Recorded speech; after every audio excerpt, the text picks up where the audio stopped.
Hi, everyone. Thank you so much for joining us today for our free webinar on creating a chart of accounts, COA, for your startup with Ryan Johnson, VP of Operations for Early Growth Financial Services. My name's Erica Malsberg, and I'm the Chief Marketing Officer for Early Growth, and I'm going to be your moderator today. This is a very specific topic. I don't actually think we're going to use up this full hour reviewing the material, so it's not a really in-depth topic to spend an hour on, but it's a really important piece to discuss. So I thank you all for joining us and hope that you get something useful out of this. We're welcoming your questions as they go along. Please feel free to just enter them right into the chat field, and Ryan and I will take them as they come. Again, chart of accounts is, it's pretty specific to your business, so it may be that Ryan can't on the fly put on his accounting hat and answer your questions, but we'll do our best to do so, and especially if you have more general questions, just jump in there with them. I would also highly recommend that if you have specific questions about setting up your chart of accounts or anything to do with finance or accounting support, that you just go to our website and click on the free 30-minute financial consultation, and that will give you 30 minutes to talk with someone from our team who can find out a little bit more about your business and maybe provide some more assistance and see how Early Growth could possibly help support your company. So before we jump in real quick, I just wanted to introduce Ryan. As I said, he's the VP of Operations for Early Growth. That means he oversees and supports all of our senior accountants and CFO teams. And just, in short, Ryan has a passion for supporting and growing startups into stable and thriving businesses. So he knows the nitty gritty of what it takes to help companies to do that. So we're very happy to have Ryan with us today. So welcome, Ryan. Thank you, Erica. Sure. So before we go ahead and jump in, do you want to just take a minute or so to just say a few words about what we do at Early Growth Financial Services? I would love to. So Early Growth Financial Services, we're headquartered in the Bay Area. We started in about 2008, and since then we've expanded into a lot of major kind of startup markets across the country, everywhere from San Francisco down to LA, all the way across the country to New York.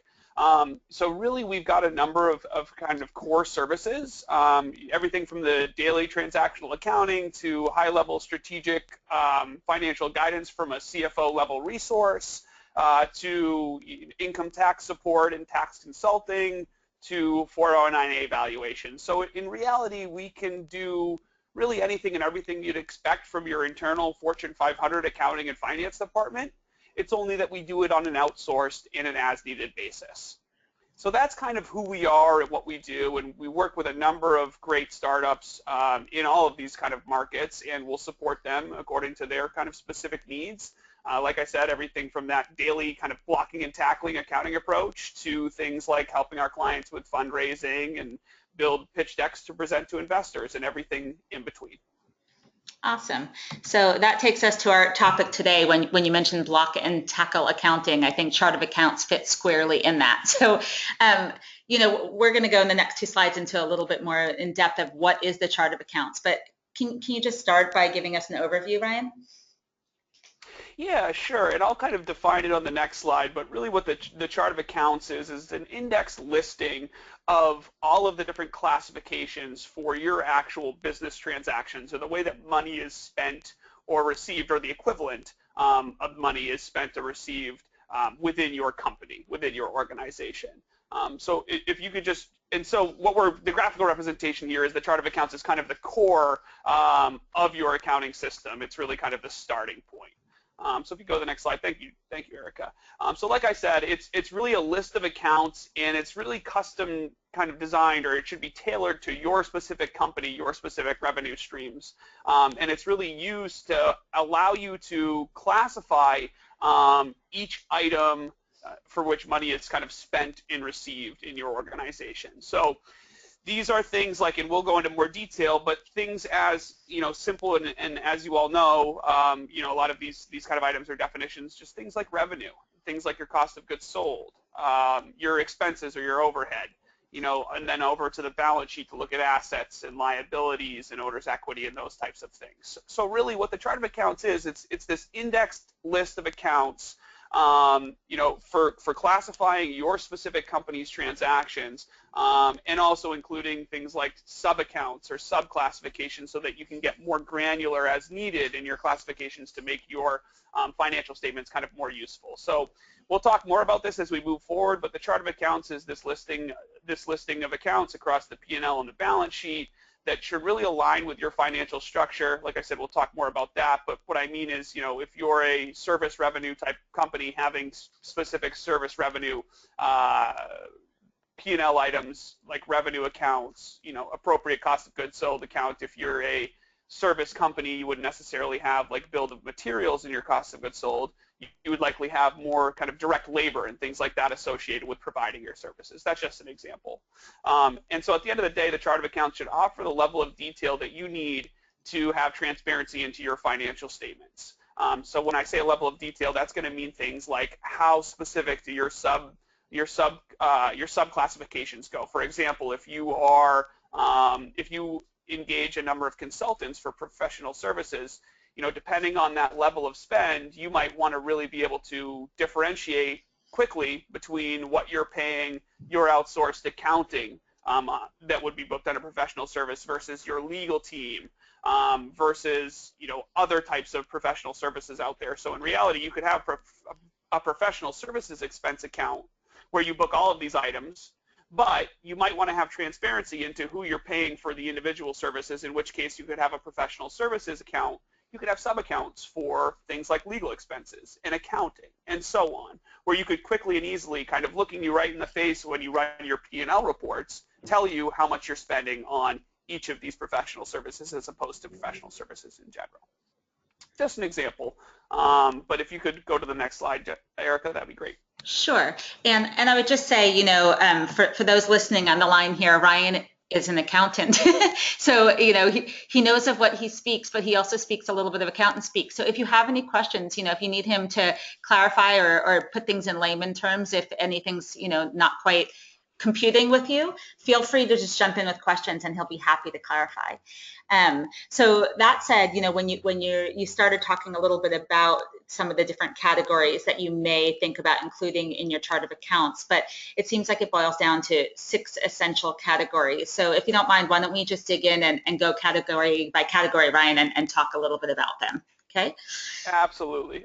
That makes perfect sense. So yeah, so there's these 6 essential categories for the chart of accounts, or kind of these classes of money that you want to track how it's kind of spent or received via your organization. So we'll walk through each of these kind of 6 essential categories, talk a little bit about what they are, and provide some examples.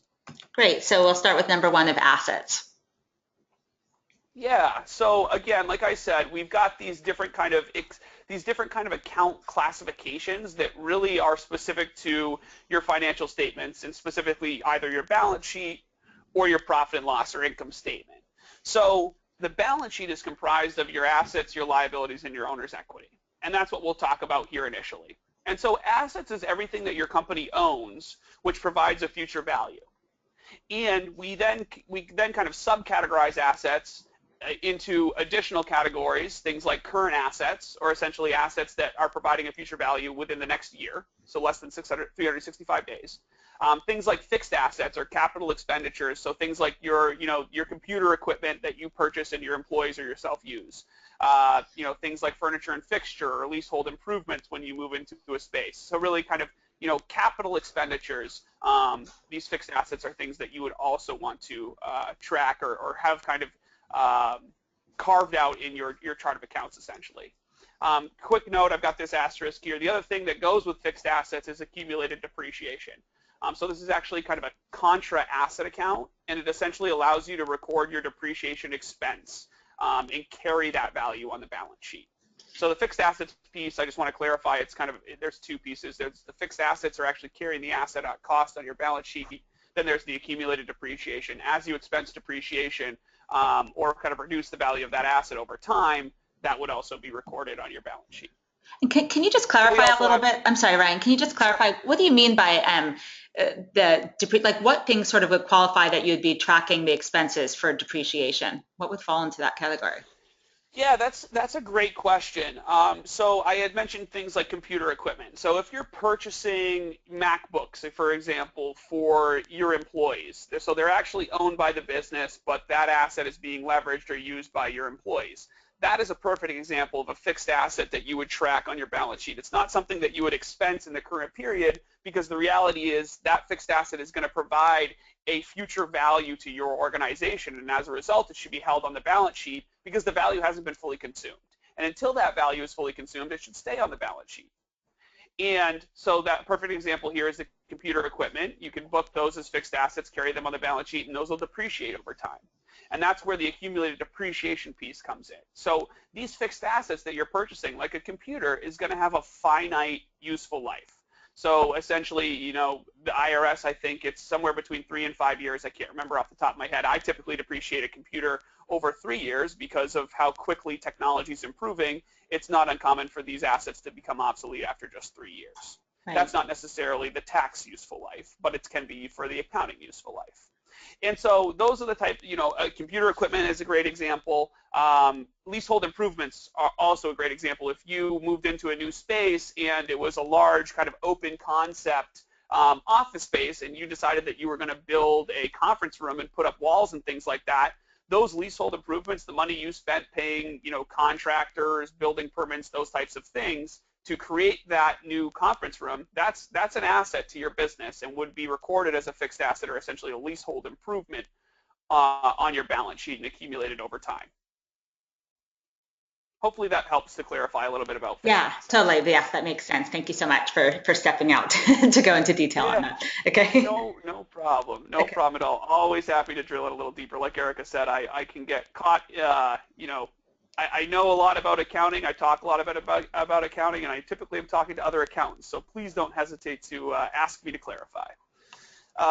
So then moving on, things like accounts receivable, essentially, the money that's owed to you from your clients or customers. Inventory is another example of assets. And then you've got long-term assets, which is anything that is expected to provide a future value in excess of 1 year. So assets that would be, around or carried for more than 365 days. So that's one of your primary kind of chart of account classifications.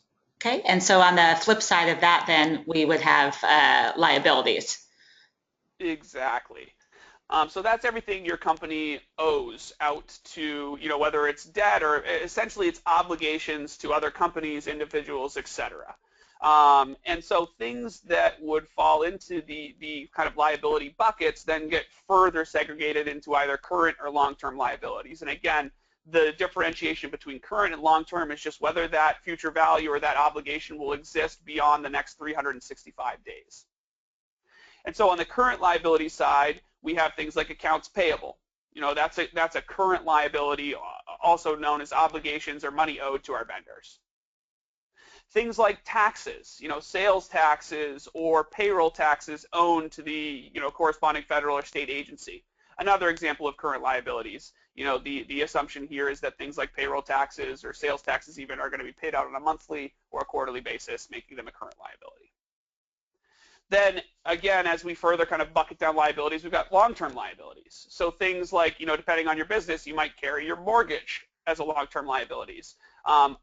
Additionally, you might have outstanding loans to banks or institutions, or even, maybe you've taken on investments in the form of convertible debt. Those are examples of long-term liabilities as well, provided that they have a maturity date of 1 year or more. We have a question here from John, and he's wondering if venture debt would fall into that category as well. Yes, absolutely. So, venture debt, I say convertible debt, absolutely would fall under the category of a long-term liability, provided that maturity date is out 1 year or more. Oftentimes with venture debt, you also have things like interest expense that might not be getting paid on a monthly basis. So that becomes accrued interest.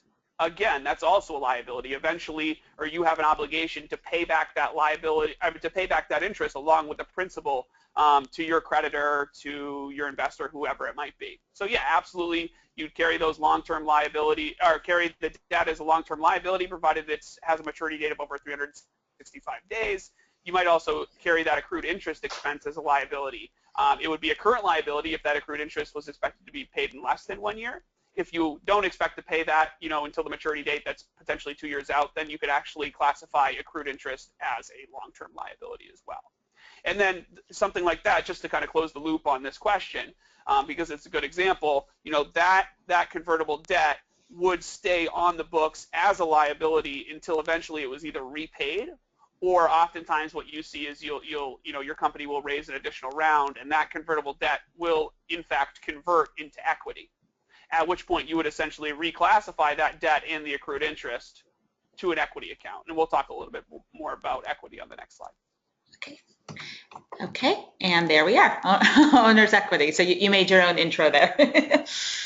Yeah, sure. So like I said, oftentimes you might have debt on the books that has a conversion clause that would cause that debt or the dollar amount of debt to convert into equity, whether it's common stock or preferred stock. That can change or vary from deal to deal, VC to VC, company to company, that kind of thing. So the reality is most of the client businesses that we're working with, potentially most of you on this call, are set up as a C corporation, which means you carry equity in the form of stock, whether it's common stock or preferred stock. Treasury stock means if you've issued stock and then you've bought it back, it would be held on your balance sheet as treasury stock. And then separate from stock is retained earnings, or essentially your profit and loss in years past that is being accumulated on your balance sheet. So most of you who are building a chart of accounts, you'll probably need to build out the common stock and the preferred stock and the treasury stock account classifications. But most accounting systems will automatically do the retained earnings piece for you, kind of carry over your net income from the prior year into retained earnings on a go-forward basis. So typically that account will already exist if you are leveraging something like QuickBooks. It's kind of a default account.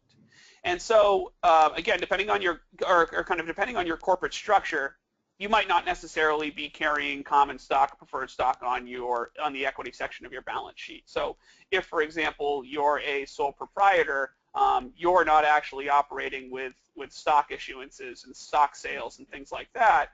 Most likely you're going to have kind of two equity accounts for your owner contributions, or money you put into the business, and owner distributions, or money that you take out of the business. So that's an example of when you might not actually have the common stock and preferred stock, but instead you kind of have owners distributions and owner contribution accounts. Another difference might be if you were structured as an LLC, and you would actually have kind of membership interest in your business. So it wouldn't actually be classified as common stock, but they're actually called kind of membership units, accounted for very similarly, but at the end of the day, slightly different and would require a slightly different kind of naming convention on the equity accounts on your balance sheet. So I have a question on this one, Ryan. Sometimes companies, start with one business entity and then they change. They might start as a sole proprietorship, and then move on to an LLC. So how much, if you're a sole proprietor, do you want to build this to grow? Would you want to put in all these different kinds of stock, even if it's not relevant for you as you look to the future and think it may be a possibility as your corporate structure changes? Or how much of a hassle is it to add these things in later?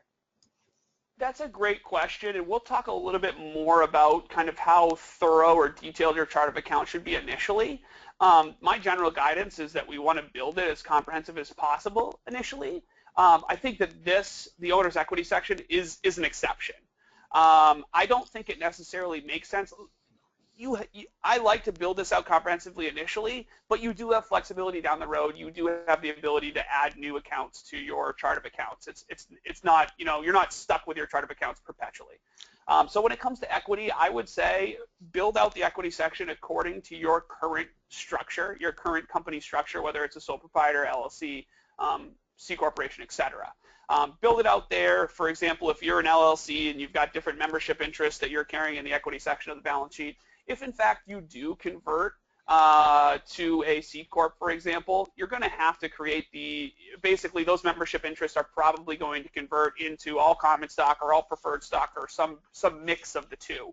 And when that day comes, you can always build out the common and the preferred stocks in the equity section of your balance sheet. And most likely, most of us on this call are going to need some help actually recording that conversion entry, that accounting entry on our books.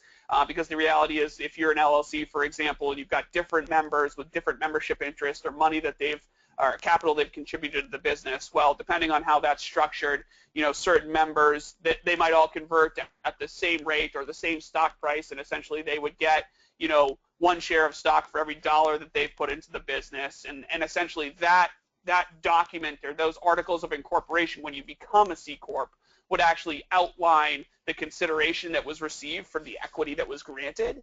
And in most cases, the consideration received is going to be the existing membership interests that are already being carried on your LLC balance sheet books because of money that you and your partners have put into that business, if that makes sense. So I guess long story short here, go with your existing kind of business structure, and then if you do indeed convert some point down the road, you'll need to build out these accounts. It won't be a significant undertaking, and the reality is you'll probably have someone involved like early growth, or someone involved like a CPA or a tax consultant that might also help you with that kind of journal entry to record the conversion and make sure it's properly reflected into your financial statements.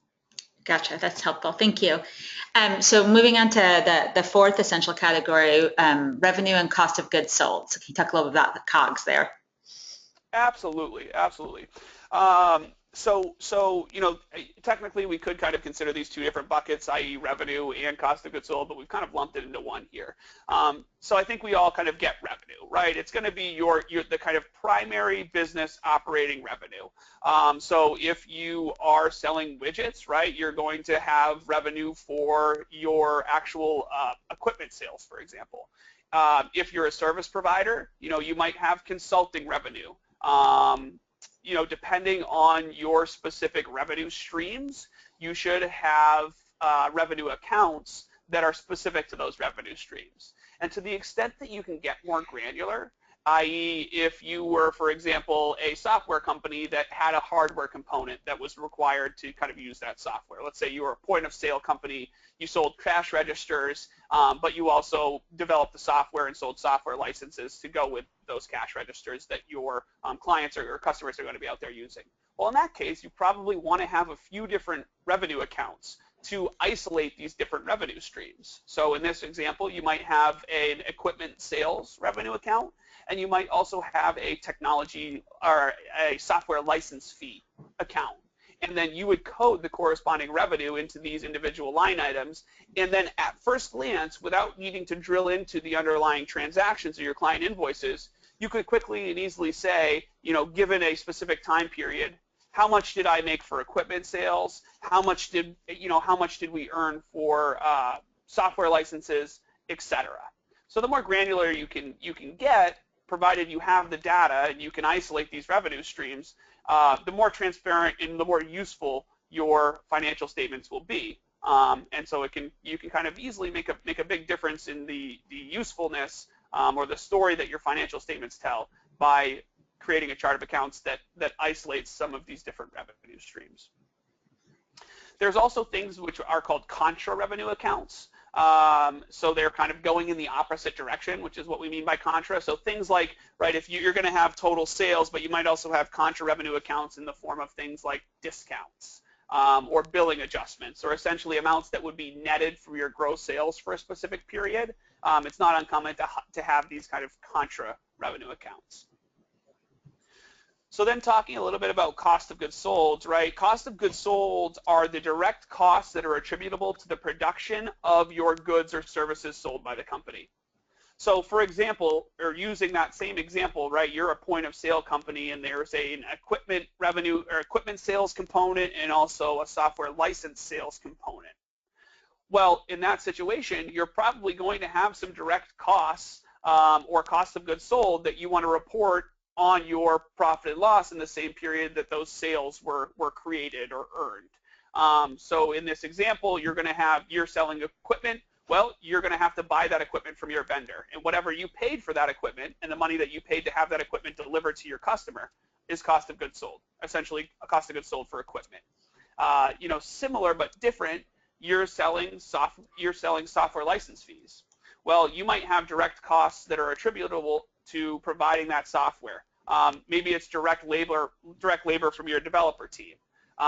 Maybe it is just hosting or bandwidth expenses that are required to deliver that software to your clients. There's a number of other examples, but the long story short here is, again, the more granular you can get, the more transparent, the better story your financial statements can tell, and that can be accomplished by just creating that granularity or those sub-accounts or that specificity as you develop your chart of accounts. And then I included this kind of equation here at the bottom. Gross profit is literally the net of revenue less your cost of goods sold. And so gross profit is really kind of how much money your sales activities actually netted to you in a given period, and that's prior to backing out your kind of overhead expenses, things like G&A, sales and marketing, et cetera. Yeah, and I think this slide touches on something which we're going to talk about a little bit closer to the end of this deck, but about how the whole idea of this chart of accounts is really making you have the information that you need to make good business decisions for your company. So things like knowing your gross profit by being able to track things through your chart of accounts is really the end goal here. So moving on, we only have a couple of buckets listed here, but I know there's a lot more buckets than that. But could you talk a little bit to operating expenses? Yeah, absolutely. So, I kind of just made that comment about gross profit, essentially revenue less the cost attributable to creating that revenue. And that's where you get the gross profit on your income statement. After gross profit on your income statement, you start getting into more of your operating expenses. And for our intents and purposes, we really group this into three primary buckets. And for your intents and purposes, unless you're a large established company, these are probably going to be sufficient classifications for you. Of course, or to caveat that, right, general administrative, sales and marketing, research and development, each one of these kind of high-level buckets will have a bevy of sub-accounts or kind of additional classifications specific to your business that will likely be used. So this is really just kind of the high-level bucket, and there's going to be additional granularity built into the chart of accounts as sub-accounts or sub-classifications to each one of these kind of buckets. So the first one that I want to talk about is your kind of general or administrative expense. So that's going to include just kind of, these are really just standard operating expenses, the type of stuff that you kind of pay to vendors to keep the lights on, for example. So general administrative, some good examples are things like your facility costs, rent expense, what you're spending on utilities, that type of stuff. In addition, you might have some G&A wages. You've got some administrative people who are working in your offices. Maybe you've got your billing team, for example, who invoices your clients. Those type of expenses would fall under kind of G&A wages. If you purchase, if you've got a subscription to Poland Springs, even. Right, and they bring water into your office, or as you spend money on office supplies, pencils and papers and things like that. Those are all examples of kind of general or administrative expenses. Moving on to sales and marketing, I think most of us on this call, have a good understanding of what entails kind of a sales and marketing expense. But this is kind of a great area to bucket it off, and the reason being is that, as you isolate things like general and administrative expenses or sales and marketing or R&D, similar to the way that I talked about isolating, different revenue streams in your chart of accounts, it's really going to help tell a better story and create more useful financial statements. So, for example, if you're able to isolate your sales and marketing into a specific department on your P&L, you can pretty quickly and easily get an understanding. If you know that you signed up 10 new clients during the prior month, you can take a look at what your sales and marketing spend was for that same month and quickly and easily determine your ROI on sales and marketing spend in a given period. So that's an example of how you can structure your chart of accounts to really provide more value and more insight into the actual financial performance of your business. So just to kind of close the loop here on these items, right? Sales and marketing, separate from general administrative, you're going to really have these sales and marketing specific expenses. So things like advertising, things like printing collateral, and things like, if you have a sales and marketing team, you can actually isolate their wages from the rest of payroll and report it under sales and marketing because it is in fact sales and marketing expense. And you can do the similar kind of process or kind of carving out or classifying payroll according to these specific buckets by carving out research and development wages as well. Maybe you've got a team of developers. You can isolate that to the R&D section of your chart of accounts, and again have a quick and easy kind of staring you in your face way of determining what your G&A spend is, what your sales and marketing spend, what your R&D spend looks like at any given time, just by running a quick and easy report, because your chart of accounts has been structured in a way that this information is really pretty evident. Little tip here at the bottom. So for those of you who are building a chart of account for the first time or from scratch, a good place to start might be if you've already filed a tax return, is to look at your Schedule C. So the IRS tax return actually create some of these buckets for you, not to the extent that you'd have G&A and sales and marketing, et cetera, but to the extent that they really try to isolate, contractor fees versus advertising versus office supplies, et cetera. So that can kind of help guide you initially. The reality is it's not going to be as granular as you probably want to be, but it's a good starting point. And just to underline your point too, Ryan, about being able to see the ROI from these operating expenses, and I would say that the greater level of granularity, the greater your insight, right? I mean, just speaking to my area here in the middle bucket, sales and marketing, you wouldn't even want a subclassification as broad as advertising, right? You would break that down even further. You might have Google AdWords, or your go-to webinar costs, or your Facebook advertising, or whatever it is. So for each of those, like you said, then you get really useful data that you can translate into how well is that thing working for me? Is that worth it, the money I'm investing in it? Exactly. And that's a great point. I think that parlays into an example of proactively building this granularity into your chart of accounts. And I think advertising spend is a perfect example, right? You're right now at this stage of the game. You're a young company. Maybe you only have ad spend on Google AdWords, and that's your only vendor right now. And so you really just have an advertising account. But if you think that your business is going to kind of evolve in a way that your advertising spend is going to increase significantly, and maybe it's going to be going in a number of different directions, not just Google AdWords, but maybe you've already also got some sales and marketing consultants. Maybe you're also paying for some SEO optimization and things like that. Well, using this as an example, you really might benefit yourself by not just having and booking all your advertising to an advertising account, but proactively building sub-accounts for, even as granular as Google AdWords and SEO and consultants and things like that. And then even if for the next year and a half, you're only booking expenses to Google AdWords because that's the only ad spend you have, well, if eventually you start paying for that SEO optimization, for example, you could eventually start booking to that account, and then just intrinsically, because you've built that granularity in proactively, you will always have that differentiation right inherent in your chart of accounts, where you could quickly and easily look at what you spent on Google AdWords for a period and separate that advertising spend out from what you paid for other advertising expenses. And so we have a question here from the audience.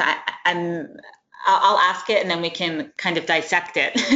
But HR is wondering, how do you determine ROI of general admin or R&D? And I mean, my answer would be that you don't, right? It's a different thing that you're looking for, different business insights from those expenses. But, can you have an answer for that? Sure. Yeah. So unfortunately, there's really not going to be an ROI on most of these G&A expenses, really pretty much all of the G&A expenses. And the reality is because they fall under this definition of an overhead expense. So essentially, they're not directly attributing to new sales or things like that. They really are just general kind of overhead or operating expenses that are required, for lack of a better analogy, just to kind of keep the lights on. So it's really an accounting term that refers to your ongoing business expenses, and not including things that are related to direct labor or direct materials or those types of things that would be factored into gross profit or sales and marketing that would actually have an ROI or a true kind of sales impact. Yeah. I hope that answers your question. Great, thanks. And then last but not least, the number 6 category here of other income or expense items.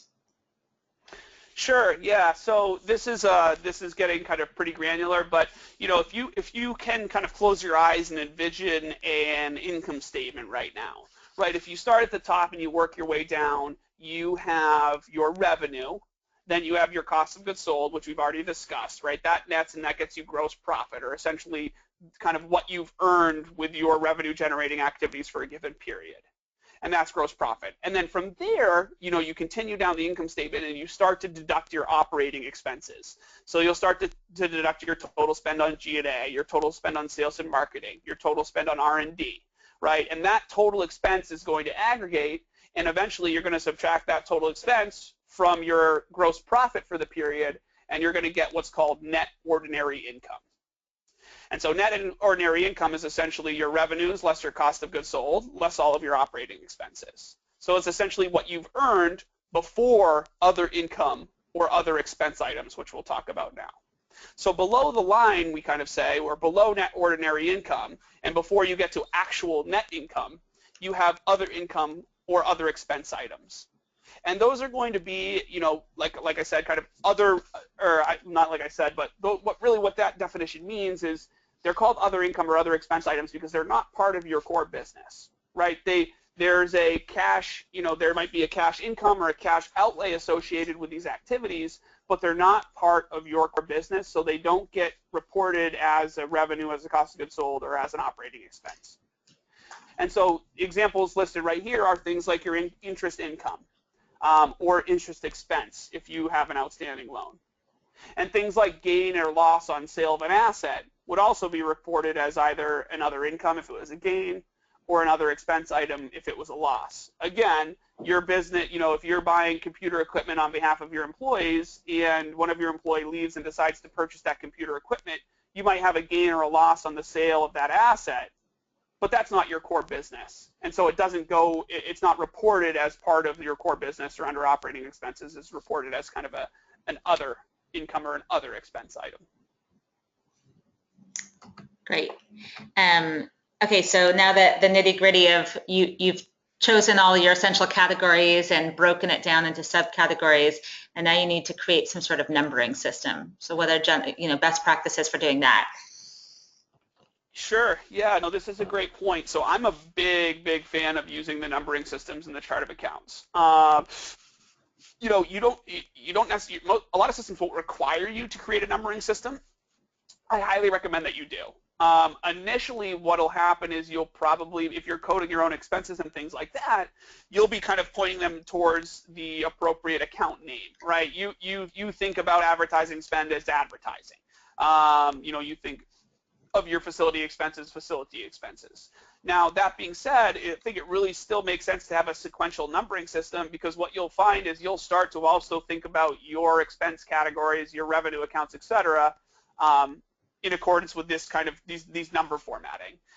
So the nice thing about this is it helps the flow of, it kind of helps provide an intuitive flow to your chart of accounts and your financial statements as a result.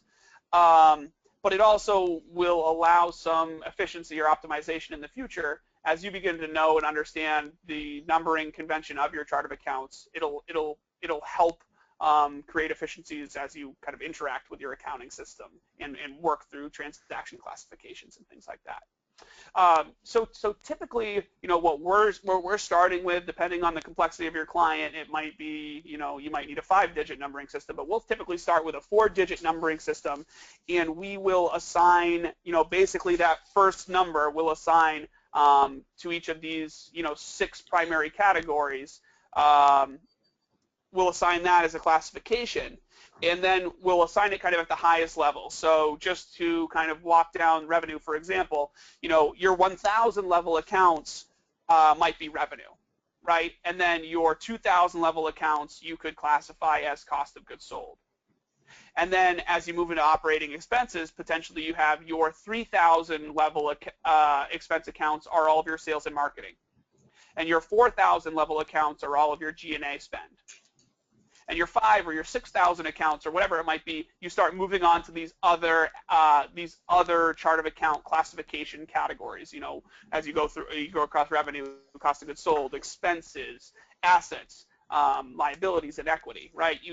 having this numbering convention is really going to help, both kind of visually and just intuitively separate these different items on your financial statements, both for you and for investors or other kind of third parties who are looking at these financial statements and interpreting them. So just to kind of get a little bit deeper here, let's say that you are using this numbering convention and you are in fact using 1,000 for your revenue items. Well, we keep on talking about getting more granular and creating these sub-accounts or these sub-classifications. And you also want to associate your numbers or your kind of sequential numbering system with these sub-accounts as well. So the way that I recommend doing that is if you had a revenue account, for example, and maybe you had multiple revenue streams, well, your kind of top line revenue could be as simple as that. It could be 1,000 account titled revenue. And then you could have multiple sub-accounts for each specific revenue stream that has a naming convention such as, you've got your 1,000 revenue, maybe 1,100 would be your equipment sales revenue, 1,200 would be your technology license sales, for example, and so on and so forth, so that you can get more granular and you stay with that same kind of sequential numbering process, but you still can use your sub-accounts and still have unique account numbers for those sub-accounts. And then you can even go another level, right? So if you were at the G&A expense level, for example, right, you might be using the 4,000 series for G&A expenses. So your highest level G&A expense category starts with 4,000. But then you go down into your facilities expenses. And so facilities might include things like rent and utilities and etc. And so what that would mean from a number or from a sequential numbering convention would mean you had your 4,000 G&A account, you then had your 4,100 facilities account, and then you'd have additional sub-classifications to facilities, which you might order again, keeping it sequential. You went from 4,000 to 4,100, and then you go to 4,110 for rent, and you go to 4,120 for utilities, and you go to 4,130 for office supplies, and so on. And so basically allows you to create kind of a sequential numbering system that's also intuitive and will help kind of guide the flow of your financial statements. Yeah, that totally makes sense. Apologies for something that doesn't make sense here. The typo in the last bullet point, obviously you meant 1,100, not 11,000, but I think that Ryan explained it. Yeah, so I think you get the point. Oh, no worries. Okay. Okay, so we keep saying about, when you're building your chart of accounts, you want to be looking to the future. So what do you mean by that? How do you build that into your accounts? Yeah, that's a great question, and I think that it probably makes sense for me just to default back to that earlier example, specific to advertising. Or actually, why don't I parlay this facilities expense example into this slide? So again, like you're looking at building out your chart of accounts, and you're focused on the G&A section, and you've got this facility expense subcategory. Well, facility expense for you for right now. Right, you might not even have rent expense because you're operating out of your home office, right, for example. That being said, it doesn't necessarily mean that you shouldn't have a rent expense category built into your chart of accounts, because you eventually are going to want to have that reporting granularity. So build out that full, all of those sub-accounts, build out that granularity, even if you don't use them in the current months or the current years. Eventually, your company is going to scale and grow to the extent that you do have these expenses, and you'll start using these additional sub-classifications, and it'll help. It basically will allow you to create a scalable chart of accounts so that 2 years down the road, you haven't been booking 2 years of transactions to facilities expense because it was really just, office supplies and utilities, and now you're 2 years down the road and you're going to start creating rent expense. Well, you don't have a rent expense exist, so you're going to have this lump of anything and everything that's been kind of classified or coded to facilities expense, and then you're going to have one separate sub-account for rent expense that you're just starting to use now. Long story short, create the granularity now, even if it's not, it's not extremely useful right now. It will be down the road as you have more expenses that require sub-classification categories. And I think that leads right into this. It's kind of the same thing, but another way of saying how to fine-tune your chart of accounts. Yeah. I mean, I think to some extent a lot of this has come out in the wash as I've walked through and kind of discussed the individual slides. But yeah, a greater level of granularity, more comprehensive chart of accounts will pay dividends in the long run. Worst case scenario, you create a comprehensive chart of accounts and you don't ever use one of those expense classifications. No big deal, no harm. Right.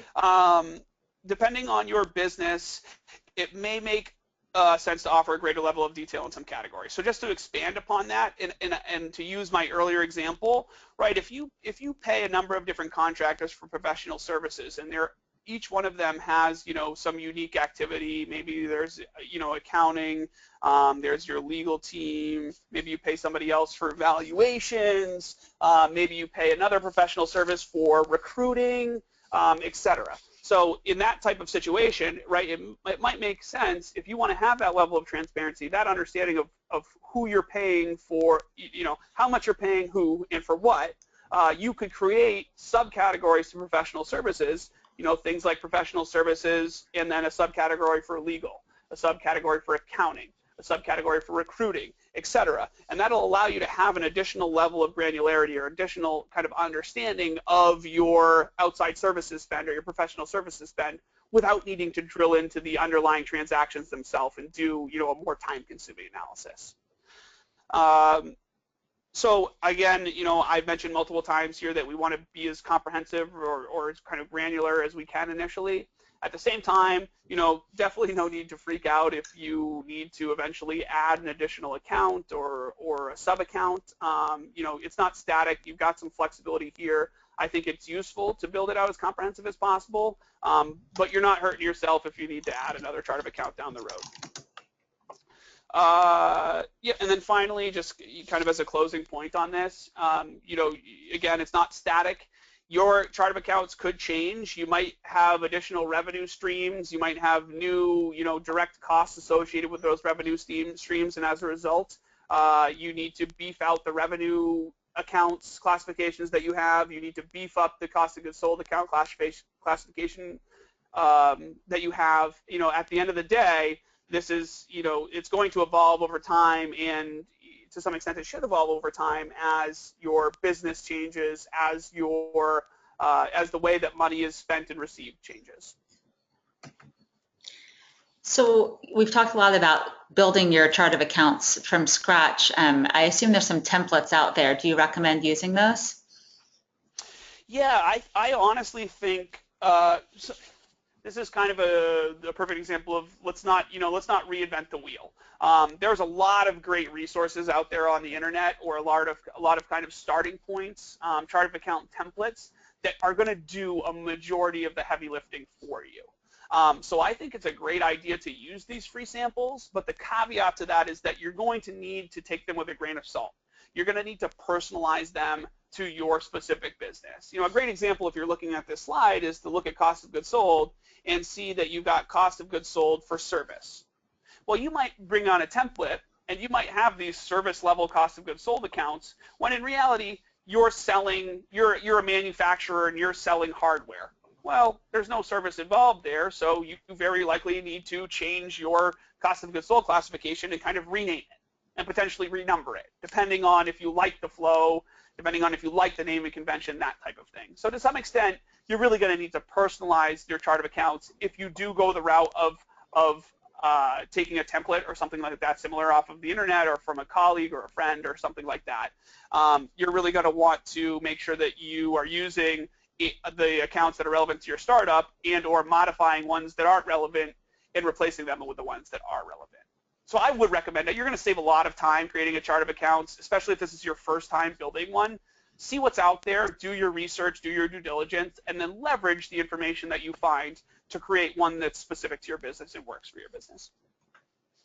Great, thanks. And then again, this is something you've touched on, but how do you use your chart of accounts to make business decisions? How does that really work besides the ROI on your sales and marketing? But what other purpose does it serve? Yeah, well, so I think from a business decision perspective, right, the way you structure your chart of accounts is really going to drive the flow of your financial statements. and in particular your P&L, for example.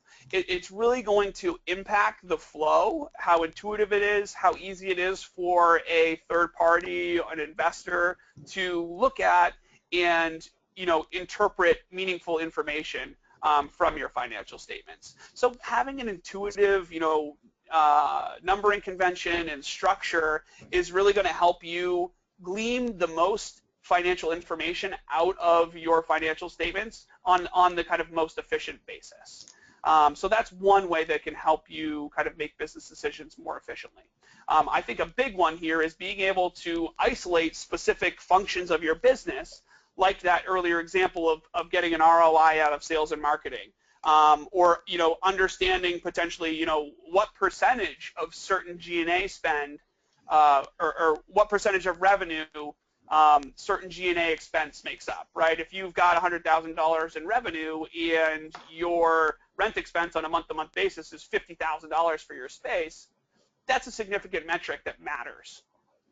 So those are the type of things where you've got that level of granularity. You can start comparing or identifying kind of metrics key to your business to really understand, is this spend adding value to my business? Or is this something that I should look into cutting or reallocating those funds, that type of thing. So there's a number of different ways that the chart of accounts can really kind of impact your business or help you to make business decisions. I'd say the kind of the most significant one is the way that your income statement, your balance sheet, your financial statements essentially flow, and your ability to analyze that data and make decisions based on that data without needing to look to other sources to drill into the underlying transactions and things like that in order to make decisions.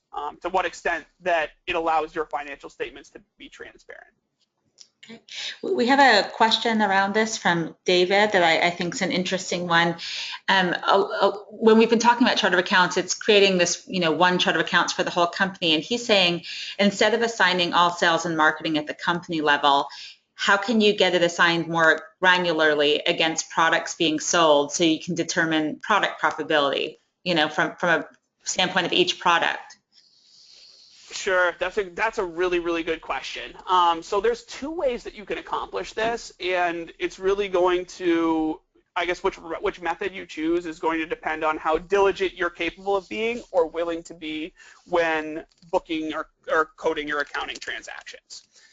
So one way that you could do this is by really creating revenue and cost of goods sold accounts that are interrelated or complement one another. So an example would be like if you had a revenue stream for the equipment sales, for example, you might have an equipment sales income revenue account, but then on the cost of goods sold side, you could decide to isolate or create a parent and sub-account relationship for all of the direct costs attributable to equipment sales.